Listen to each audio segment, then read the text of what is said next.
Hi students. So profits and gains of business and profession.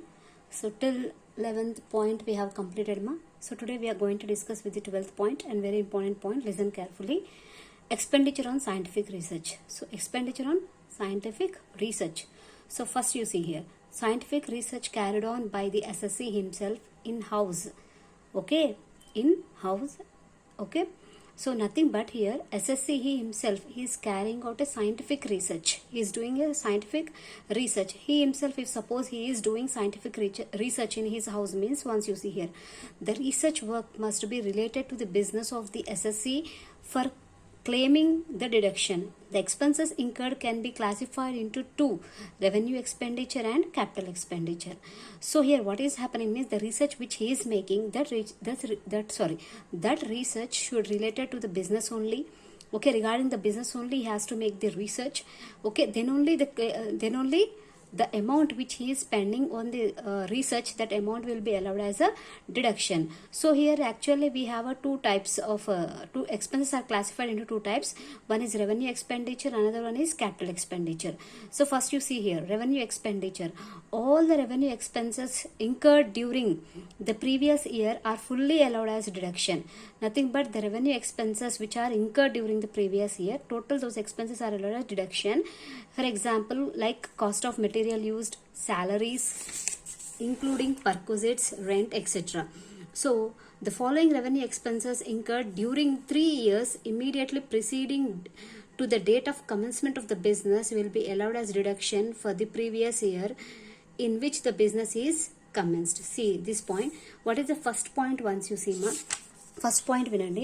Revenue ఎక్స్పెండిచర్లో first point వినండి. Revenue expenses అంటే ఏమేమిటి? ఇక్కడ revenue expenses ఏవైతే previous ఇయర్లో వాళ్ళకి రెవెన్యూ ఎక్స్పెన్సెస్ ఏవైతే అయినాయో అవన్నీ ఏమైతే డిడక్షన్ ఇవ్వచ్చు. ఏమేమి ఉన్నాయి అక్కడ?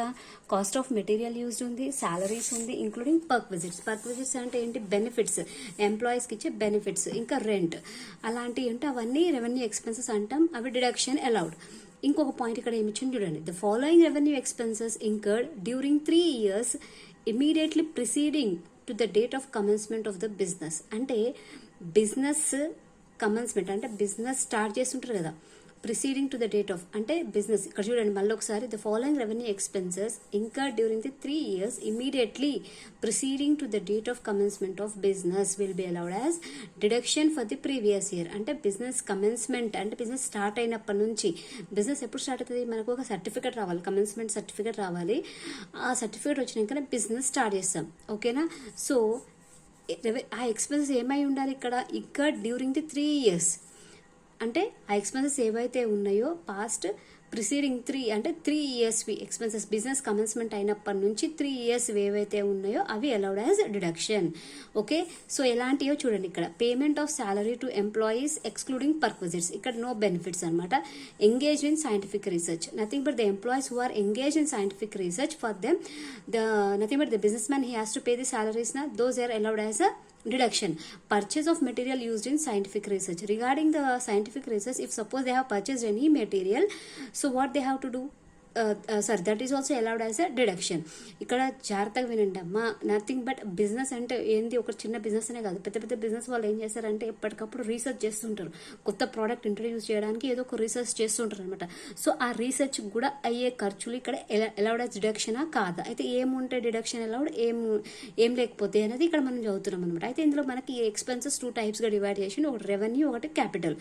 అయితే రెవెన్యూ కింద ఏంది అంటే ప్రీవియస్ ఇయర్లో ఏవైతే రెవెన్యూ ఎక్స్పెన్సెస్ అంటే కాస్ట్ ఆఫ్ మెటీరియల్స్ పర్చేస్డ్, ఇంకా సాలరీస్, ఎంప్లాయీస్కి పే చేసే సాలరీస్, రెంట్ అలాంటివి ఏవైనా ఉంటే అవి అలౌడ్ యాజ్ డిడక్షన్.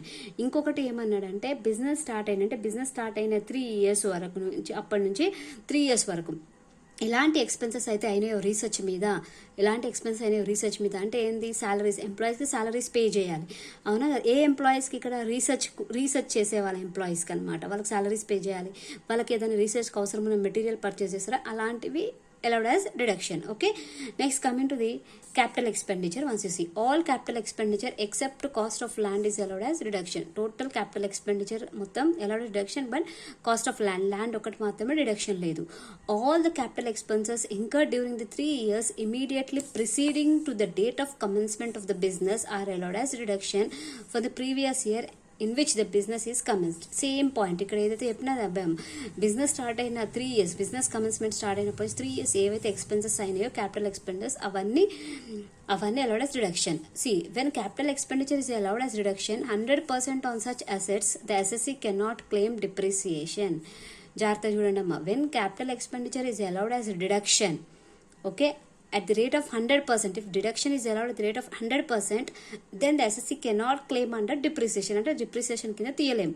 ఎప్పుడు ఇక్కడ 100% అంటే ఇక్కడ మనం some income from business calculate చేస్తున్నప్పుడు 100% డిడక్షన్ అని ఇక్కడ వచ్చినప్పుడు అక్కడ డిప్రిసియేషన్లో దాన్ని తీసుకోము, క్లెయిమ్ అక్కడ రాదు. ఓకేనా. Next second one, contribution to outsiders for scientific research. Okay, so first one ఏం చదివినాం మనం ఇక్కడ, scientific research carried on by the assessee himself. Okay, అతనంతలో అతనే సైంటిఫిక్ రీసెర్చ్ స్టార్ట్ చేస్తే అయింది. అదే బయటి వాళ్ళకి నుంచి చేపించుకుంటే రీసెర్చ్ ఏంది చూడండి, contribution to outsiders for scientific research. See so contribution made to outside institutions or agencies for scientific research, whether related to the business or not, it is allowed as deduction if payment is made to the following institutions: Scientific Research Association approved by a prescribed authority under Rule 6, a university or a college or a company or other institutions approved by the prescribed authority under Rule 6.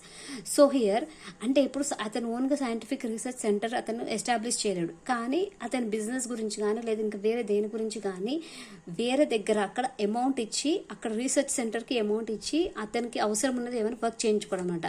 అయితే ఆ payment ఎవరెవరకు first ఇక్కడ వినండి, scientific research association approved by prescribed authority under rule 6 or else an university or a college of a company or other institutions. Okay, so approved by prescribed authority under rule 6. So వీటికి మాత్రమే payment, ఈ institutes మాత్రమే వర్తిస్తాయమ్మా.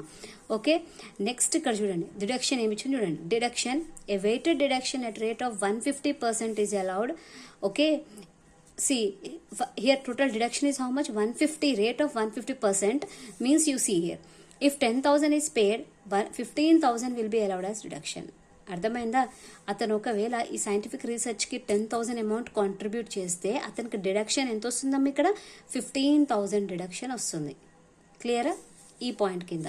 Next, contribution made or donation given to an approved institution or approved college or university for the use of research in social science and statistics research, the deduction is allowed at rate of 100%. ఇక్కడ జాగ్రత్త వినండి, donation given to approved institute or approved college or university for the use of research in social sciences and statistics research. So ఇలాంటి అంటే ఎక్కడైతే social science statistics research centres ఉంటాయో వాళ్ళకి ఒకవేళ donation చేస్తే the deduction is allowed at rate of how much, 100%. ఎంత percent అమ్మా, 100%. Next D point, contribution to national laboratory under section 35 2AA is a weighted deduction of 150% is allowed. ఒకవేళ అతను నేషనల్ ల్యాబొరేటరీకి డొనేట్ చేస్తే, కాంట్రిబ్యూట్ చేస్తే అప్పుడు డిడక్షన్ ఎంతమ్మా, 150%. నెక్స్ట్ ఈ పాయింట్ చూడండి, contribution or expenditure on agriculture extension project under section 35CC is allowed, deduction is allowed at 150%. అంటే అగ్రికల్చర్ ఎక్స్టెన్షన్ కోసం ఆ ప్రాజెక్ట్ కోసం ఒకవేళ కాంట్రిబ్యూట్ చేస్తే అప్పుడు డిడక్షన్ ఎంతమ్మా, 150%. So total 12th point that is regarding scientific research. So points deductions చాలా జాగ్రత్తగా రాసుకోండి అమ్మా, దేనికి ఎంత ఎంత అనేది. ఓకేనా. సో దాంతోపాటు 13th కూడా చూడండి ఒకసారి, if the patent copyrights or know how in or any other intangible assets acquired on or after 1/4/1998, depreciation, other words, okay, depreciation is allowed at rate of 25%. That is, deduction is not allowed under section 35A as business expenditure. ఒకసారి వినండి అమ్మా, patents మన copyrights idea ఉన్నాయి అవునా, patents copyrights ఇంకేవైనా intangible assets ఉన్నా, tangible assets కాదు, intangible assets ఏవైనా ఉన్నా కూడా మనం అవి అక్వైర్డ్ ఆన్ ఆర్ ఆఫ్టర్ అంటే తర్వాత 1/4/1998 తర్వాత acquired after 1/4/1998 okay, so depreciation is allowed at rate of 25%. Depreciation ఎంత అలౌడ్ అమ్మా? 25%, but deduction is not given in case of business income. Nothing but while calculating a business income, here we won't give any deduction in case of patents, copyrights or know-how or any other intangible assets which is acquired after 1/4/1998. అంటే 1/4/1998 తర్వాత తీసుకున్న వాటికి ఇక్కడ business income కింద మనం calculate చేయం. అది డైరెక్ట్గా డిప్రిసియేషన్ 25% క్యాలిక్యులేట్ చేస్తాం. Okay, next goodwill is intangible asset but depreciation is not allowed on it. Okay, goodwill is also called as intangible asset, but at any cost we won't calculate any depreciation on the goodwill. Okay, if the asset on which depreciation is claimed are sold out thereon on any date, the profit or loss is always treated as short-term capital gain or loss.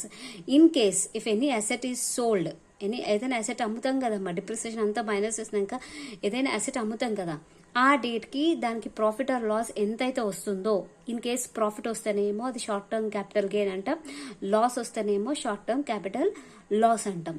ఓకేనా, అంటే goodwill మాత్రం depreciation calculate చెయ్యము, కానీ good విల్కి depreciation చెయ్యము, అదొకటి పక్కకు పెట్టేసాను.